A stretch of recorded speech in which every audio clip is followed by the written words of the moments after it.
Donc, tout mon projet est inspiré d'un meme qu'un de mes amis a envoyé. Donc, tu peux être japonais, vietnamien, thaïlandais, coréen. Pour nous, tu resteras toujours chinois.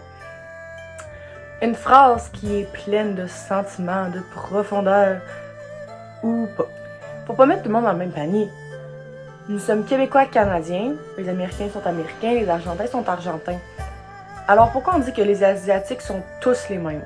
Coréens, Chinois, Thaïlandais, Philippins, Japonais et Indiens sont tous bien différents. Pour vous le prouver, il faut juste regarder le reste de la vidéo.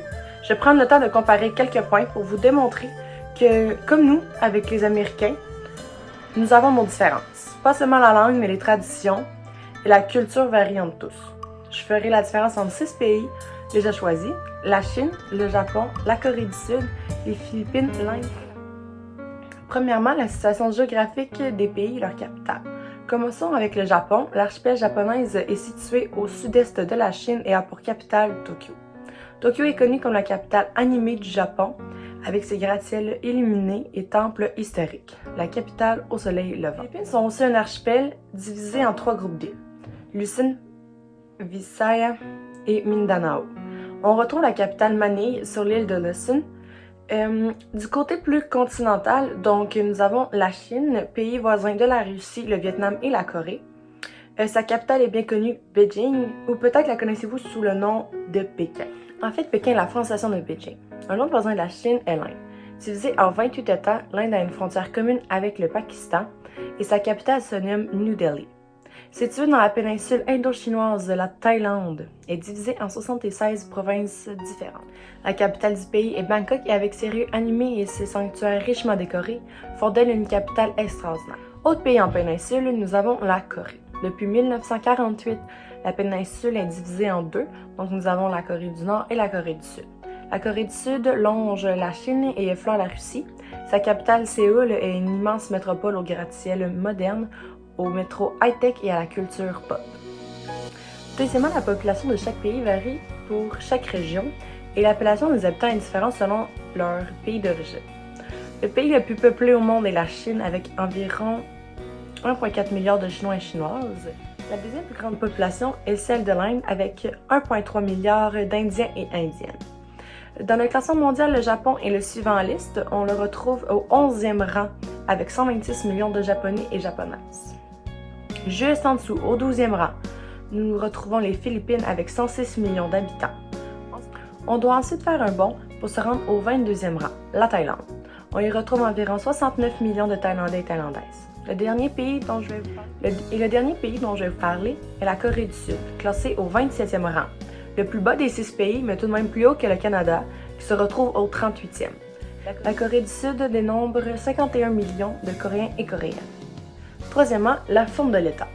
Dans quelques pays, on a des régimes politiques, tandis que d'autres sont restés plus conventionnels. En Corée du Sud, aux Philippines, en Chine et en Inde, nous avons des républiques. Cependant, au Japon et en Inde, nous avons des monarchies. D'abord, nous avons la République de Corée. Le chef d'État est habituellement élu par le peuple.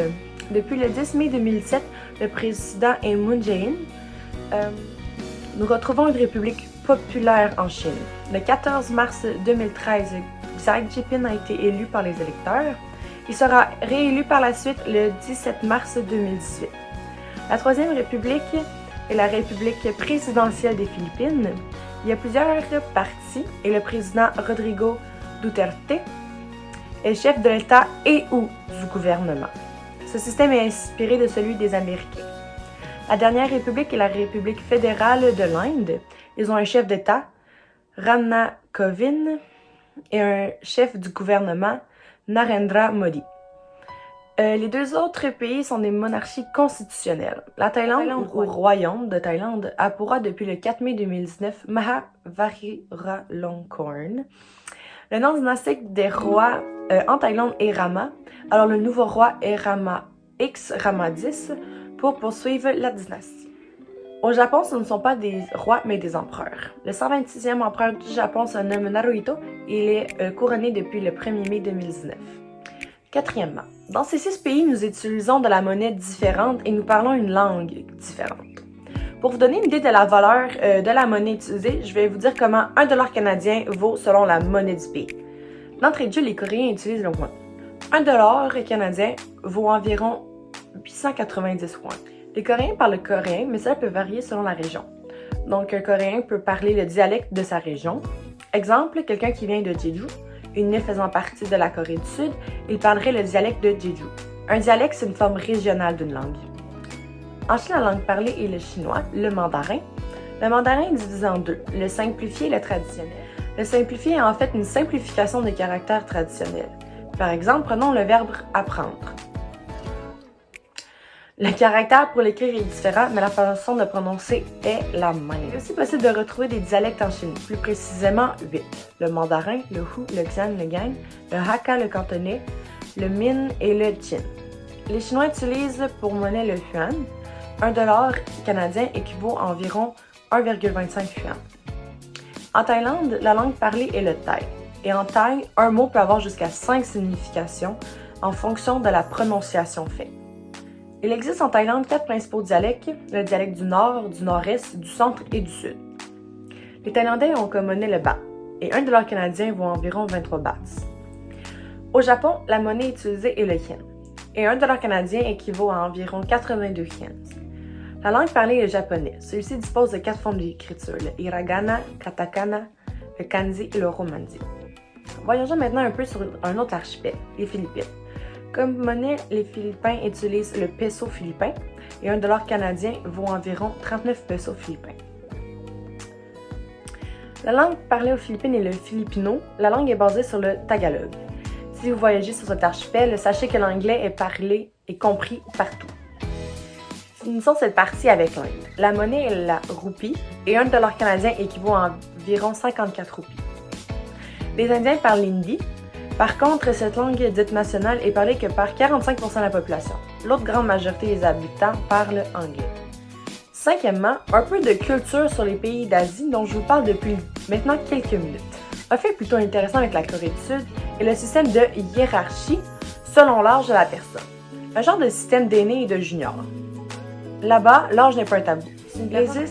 Il existe 4 appellations connues utilisées par les Coréens selon des circonstances.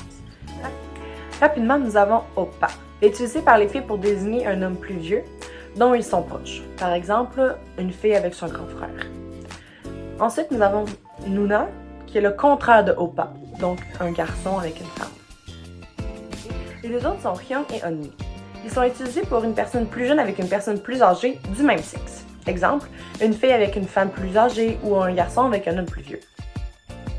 La culture chinoise met une grande importance sur la famille et le respect. Le peuple est toujours prêt à vous aider si vous êtes dans le besoin. La femme est vue comme une personne dépendante jusqu'à son mariage où elle devient une personne beaucoup plus dépendante. Ils ont une façon de s'exprimer, des termes, des expressions qui varient selon les générations. La Chine est aussi connue pour son art de la scène. Les ombres et les marionnettes chinoises, les instruments de musique et la musique traditionnelle animent la Chine depuis bien longtemps. La fête la plus importante en Chine est le Nouvel An. Les festivités durent 7 jours. Chaque journée a ses propres célébrations et les Chinois ont congé pendant cette semaine pour pouvoir célébrer à un maximum. Ensuite, la culture thaïlandaise est très influencée par la religion. Elle influence ainsi leur style de vie et leur histoire. Aussi, le rôle de la danse est très important. On y retrouve 3 sortes de danse, le laiki, le kon et le lakon. Une des fêtes thaï la plus attendue de toute l'année est le Nouvel An, un peu comme en Chine, qui se déroule du 13 au 15 avril. Cela annonce le début de l'été pour les Thaïlandais, donc ils profitent de cette fête pour s'asperger d'eau. De nos jours, cette fête est devenue beaucoup plus touristique. Les touristes adorent cette fête, ils en profitent pour s'asperger d'eau entre eux. Pour continuer, la culture japonaise est divisée en deux, la culture traditionnelle et la culture moderne. Il y a plusieurs types d'art traditionnels au Japon, tels que le ikebana, l'art de l'arrangement floral. Il y a aussi les cérémonies de thé, la calligraphie chinoise, l'art du port du kimono et les arts martiaux. Les arts martiaux japonais les plus connus sont le aikido, le judo, le karaté et le sumo. La culture japonaise moderne est tout aussi connue. Nous y retrouvons la mode japonaise avec le kawaii, les mangas, les animés japonais, 2 nouvelles formes d'art qui amènent les Japonais et les gens de partout à prendre part à des cosplays. C'est toutes ces formes d'art différentes qui font le Japon tel qu'on le connaît aujourd'hui. Poursuivons avec la culture des Philippines. Celle-ci est influencée par la culture malayo-polynésienne et chinoise. On y retrouve donc quelques fiestas, des cérémonies colorées, Le jeepney est le mode de transport en commun des Philippins. Les Philippins aiment beaucoup les touristes. Ils sont un peuple qui font preuve d'un grand savoir-vivre. Finissons avec la culture de l'Inde. Les Indiens sont connus comme de bons danseurs. Ils ont près de 7 danses classiques et pour eux, le yoga est décrit comme la communication de l'âme avec Dieu, ou l'âme universelle. Le sari est une longue étoffe de drapé qui fait partie du style urbain en Inde. La façon de le draper autour du corps varie selon l'ethnie, l'activité et la région. L'Inde est aussi connue comme terre de couleurs et de cultures diverses. Par exemple, il existe une fête dite Fête des couleurs. Holi, ou la fête des couleurs, est la célébration de ne pas manquer lors de votre visite en Inde. Dernièrement, je tenais à vous parler des salutations, car les salutations varient selon votre pays et les coutumes. En Inde, par exemple, ne serez jamais la main. Vous devez joindre les mains ensemble au niveau du torse et dire Namasté ou bien Namaskar. Les Philippins, contrairement aux Indiens, préfèrent se serrer la main, une façon plus occidentale de procéder. Au Japon, il faut s'incliner légèrement pour saluer. Vous pouvez dire Aisisu, qui veut dire bonjour. Les Japonais se sourient beaucoup, ils sont un peuple très souriant. En Thaïlande, la salutation porte un nom, le Wai. Ce salut est un élément important de la culture. Vous devez joindre les mains sous le menton, ici au niveau du torse, sous le nez au niveau du front, tout dépendant de la personne qui est devant vous. Au niveau du torse, si la personne est plus jeune et d'une classe sociale moins élevée. Sous le menton, si une personne a le même âge que vous ou la même classe sociale. Au niveau du front, si la personne est plus âgée que vous ou de la famille royale. En Chine, vous pouvez vous incliner, tout en passant les mains comme ceci. Il est important de refermer les doigts, car s'ils ne le sont pas, cela peut vouloir dire merci. Avec la mondialisation, le serrement de la main est maintenant populaire en Chine. Probablement une coutume qui leur vient des touristes. En Corée du Sud, si vous rencontrez quelqu'un pour la première fois, vous pouvez lui serrer la main. Si vous préférez, vous pouvez vous incliner. Il est important de respecter quelques éléments. Il faut incliner le buste en gardant les bras le long du corps et en joignant les mains sur les jambes. Plus la personne est haut placée dans la hiérarchie par rapport à votre position, plus on s'incline. En vous inclinant, vous pouvez prononcer Annyeonghaseyo qui veut dire bonjour, enchanté. Pour conclure, j'espère que cette vidéo vous a aidé à en savoir plus sur ces 6 pays d'Asie et à comprendre qu'ils sont bien tous différents. J'espère aussi que vous allez faire attention la prochaine fois à apprendre à connaître mieux une personne avant de porter un jugement. Il ne faut pas classer les gens selon leur ethnicité, il faut s'accepter avec toutes nos différences. J'aimerais vous lancer sur une question et je vous demande d'y répondre dans les commentaires. Croyez-vous que cette vidéo vous a permis d'en savoir plus et du coup ouvrir vos horizons? Car comme l'a dit Frank Zappa, un esprit est comme un parachute, il ne fonctionne pas s'il n'est pas ouvert.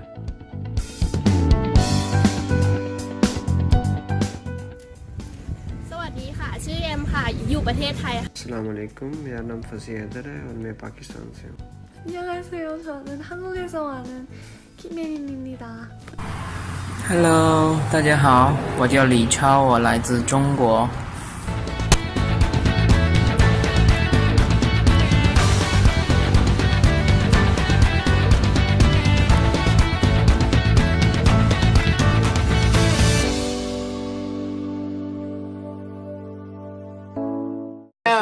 Merci beaucoup.